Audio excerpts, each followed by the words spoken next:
Welcome, traveler! Today, we are doing something different. Diverging from the world of magic for the first time in the channel, we shall take a peek at the tabletop RPG universe, and we'll try to answer one of the ever-present problems with the game. Flavorful race choice versus optimize and how to merge the two. This is Eve. If you are interested, come take a peek into the cauldron.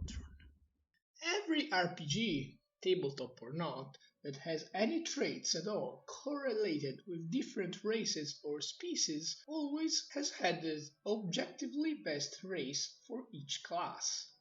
You wanna play a rogue? Well, pick an Halfling. They are the most nimble and can easily hide due to their small stature. You wanna play a barbarian? Then Orc is the correct option for higher strength and mobility. A wizard, elven minds are the sharpest, and even if they aren't tough as others, a wizard doesn't need it, cause he will stand out of arm's reach most of the time. You wanna be the most boring? Pick a human. You get the gist of it, and if you have ever played a classic RPG like Dungeons & Dragons, Pathfinder or Shadowrun, you know exactly what I'm talking about. Some players will be strong enough to sacrifice the objectively better option for flavor purposes. For example, I'd like to run my cleric as a gnome. I know a dwarf or a celestian would be a stronger choice, but it would be way neater if it was a gnome. My sorcerer would be a half demon. I know it has a penalty on charisma, but I think it would be very neat if she inherited her innate powers from his infernal bloodline. And 1,000 more examples of suboptimal choices you can make to play the character you have envisioned over the most optimal version of itself. This dilemma is especially painful to deal with as a DM, when in the same group we've got min-maxers and power players and super flavorful players that go for the most fun choices. When you have this kind of mix, it's really hard to challenge the strongest characters without overwhelming the less optimized ones. And when you tone down your enemies so that players with the weaker characters don't feel useless, the others get bored due to the lack of danger. I've been DMing for 12 years now, played with many different systems and homebrewed a ton of different rules. Some were very cool, some less so. But with time and experience collected, I've reached some conclusions on how to get around this problem and having to choose the quote-unquote correct race combination over the one you really want to play. The first and easy way out of doing this will be about removing significant differences between races. Many recent editions of RPG did this on different levels. For example, 5th edition Dungeons & Dragons removed attribute penalties from core races.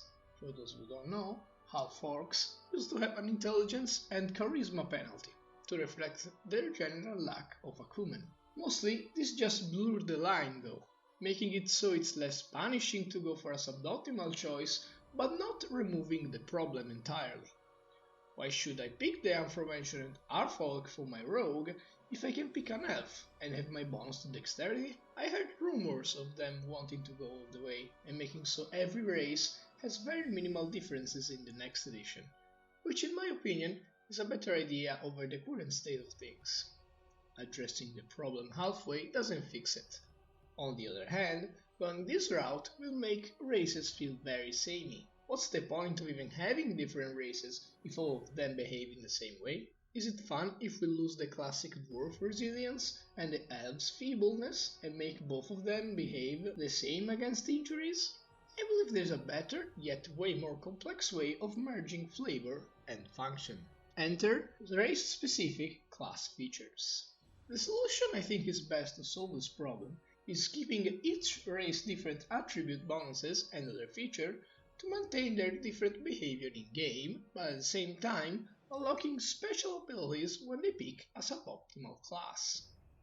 For example, you could say that orc wizards, while not being as good scholars as others, are particularly attuned to elemental magic, involving lightning, fire, water, and earth. So when they cast spells with those types, they get stronger bonuses. Or an Halfling warrior could have access to a special training, allowing them to not be slowed by heavy armor and gaining some dodge bonuses. The goal would be not to make them feel the same as others, but giving them interesting quirks so that they play slightly differently. For example, the aforementioned Orc Wizard will keep being worse than the average elf at most kinds of magic, but could end up being even better with his elemental spells. While the Halfling, while still lacking the damage and durability of a dwarf or a dragonborn, would have more mobility and will be harder to hit. Note that unlike the race variant abilities featured in Pathfinder 1st edition, this will not be replacing anything. If they did, it would have been pointless. You are already trading down on the best race for the class. It makes no sense to sacrifice other bonuses to get access to those abilities. Before wrapping up, I want to bring up a practical application of the race-specific class feature. Let's say you're playing 1st edition Pathfinder and you want to play a Catfolk Druid.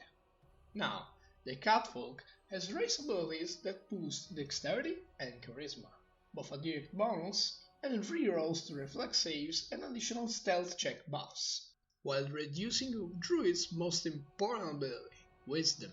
Both charisma and dexterity have niche uses for the class, so you would be very happy to dump them. What can we do to make the Catfolk appealing for Druids? First, we find the Catfolk have a bonus to perception and survival abilities the Druid can excel at. And second, looking feline, you could make it so it has special affinities with that kind of animals. So, a Catfolk Druid could have their perception and survival bonuses upgraded by additional +2 as Druids, when in a non-urban environment. Immersed in their connection with nature, their sharp senses cut deeper. If you compare this to any druid with wisdom bonuses, it's needed to be over the regular perception and survival bonuses, because their wisdom-based skill have a +1 due to their bonus, and you have a -1 due to your malus.